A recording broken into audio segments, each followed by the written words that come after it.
but it may be short-lived. We need to build our strength and train more legionnaires. You will find many willing to join the Legion now, and you will need them soon. But you've shown yourself to be fair, as well as strong. All this theology is making my brain itch. We part ways then. I will be watching, and one day, I will see you again.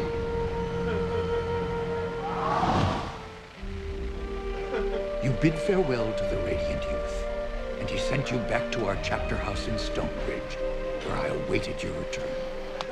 In the weeks that followed, news spread of Jane Cassinder's defeat. Her army scattered, giving us time to rest and regroup. Martin Guiscard returned safely from the Spire, along with Meister Wolf and the Automaton army. Only a few weeks later, elections were held in Stonebridge. Meister Wolf, who had been so public in his support of the Legion, almost won the office of mayor. But he was defeated in the end. Many people had wanted the dapper old gent to hang. They resented the fact that the Legion had spared his life, and they blamed poor Wolf.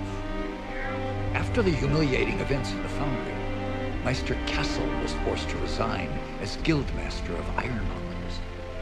The Cyclopses negotiated a new contract for higher wages, and with the help of Meister Fiddlewig, formed a new workers' union. For the first time in 100 years, they were permitted to leave the Foundry and spend their newfound wealth in the markets and taverns of Stonebridge. Cyclopses are becoming an increasingly common sight in Stonebridge, and many believe that they will eventually take their place as equal citizens of the town.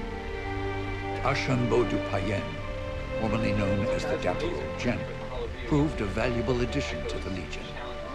His knowledge of Legion magic allowed us to retake control of the Sentinels that had long guarded our chapter houses and estates. But the Gent couldn't leave our chapter house without drawing an angry mob. His confinement started to drive him mad. So he returned to his beloved Causeway, beneath an endless sky, and he dwells there still. With the reopening of the Heroes Crypt, pilgrims returned to the Rukenval, and merchants followed. The following winter was harsh, just as Lazar Basili feared. But thanks to the trade from the south, the people of Ravensrill stayed warm and fed. When spring came, many more pilgrims arrived, and the town of Ravensrill grew wealthy again. Lazar and his people built a new stone wall around the town, and reclaimed their abandoned houses and farmsteads from the forest. It is a happy change of fortune for a long-suffering town. In his last letter to me, Lazar added one other piece of news. Gunderic Manor has a new mistress, a witch called Leona. The manor has become a gathering place for scores of the Skansi witches, many of whom are apparently quite beautiful. Lazar reports that the young men of Ravensrill have also begun frequenting the manor, much to the irritation of their mothers and wives. Since the local men will not hear any talk of banishing the witches, it appears that Leona and her people have found a new home, which was perhaps what she intended from the start. Queen Rosalind abandoned Glitterdelve, embarking on a tour of all the cities and towns in the West, meeting as many of her subjects as she could. The Queen showed all the energy of youth, and I think she fully expects to reunite the country in a matter of months, not years. Reality may not be so kind, as Lord Devonsey has tried to make her understand. In truth, the future of this country depends more upon what we decide. If she doesn't have the Legion behind her, the Queen is only a single voice, well-meaning though she might be.